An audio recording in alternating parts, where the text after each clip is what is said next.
আজকের ম্যাচ থেকে আমাদের পাওয়াটা কি জানেন? সেটা হচ্ছে নেইমারকে যখন মাত্র 5 মিনিট আগেও সাব করা হলো, নেইমার কিন্তু খুশি ছিলেন না। সে তার বডি ল্যাঙ্গুয়েজ দ্বারা বুঝতে পারছিলাম যে নেইমার এই সাবে খুশি না, মাত্র 5 মিনিট আগে সাব করা হয়েছে এরপরেও। এবং ম্যাচের মধ্যে রেফারির সাথে ডিসিশন নিয়ে যে আগ্রাসন দেখানোর চেষ্টা করেছেন এবং বিভিন্ন সময় সতীর্থদের ওপরে তিনি মেজাজ হারাচ্ছিলেন, কারণ তিনি যেই বলটি এক্সপেক্ট করছেন যে এই বলটি তাকে পাস দেওয়ার কথা, পাস না পেয়ে তিনি যেরকম বডি ল্যাঙ্গুয়েজ বা যেরকম আগ্রাসন দেখানোর চেষ্টা করছেন, তার বডি ল্যাঙ্গুয়েজ বলছে যে তিনি সতীর্থদের পাসে খুশি না বা পারফরমেন্সে খুশি না।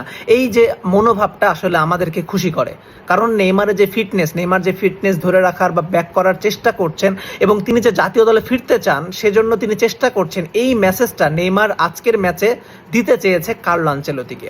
এই ম্যাচের আমাদের সব থেকে বড় প্রাপ্তিটা এটাই। স্যান্তোসের খেলা দেখার জন্য বা স্যান্তোস জিতবে জন্য আমরা কেউ কিন্তু স্যান্তোসের খেলা দেখি না। আমরা যেই কারণে স্যান্তোসের খেলা দেখি সেটা একমাত্র নেইমার।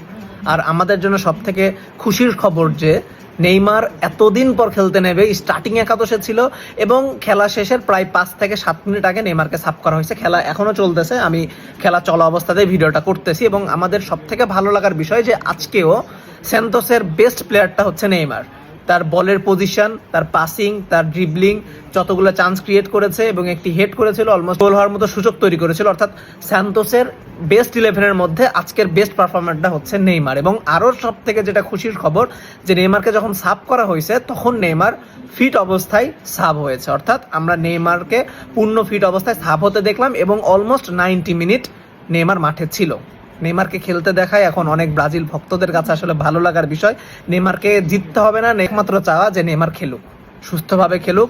আজকের বেস্ট পারফরমার ছিল নেইমার এবং আমরা আশা করব ব্রাজিল ফ্যানরা যে নেইমার খেলবে, নেইমার খেলতে থাকুক, আমাদের চাওয়া একটাই।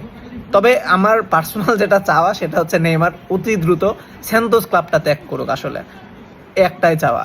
দিন শেষ আসলে নেইমার ভালো খেলছে, এইমাত্র যদি একটা গোল হলো, আসলে নেইমারকে সাব করার পর 91 মিনিটে এইমাত্র একটা গোল হলো। আমি খেলা দেখতে দেখতে ভিডিওটা করছি। ভালো লাগতো যদি নেইমার মাঠে থাকা অবস্থায় গোলটি হতো। ব্যাপার না, নেইমার ভালো খেলেছে এবং সে ফিট আছে এবং কোনো রকম ইনজুরি ছাড়া আজকে সে মাঠ ত্যাগ করেছে। শুভরাত্রি।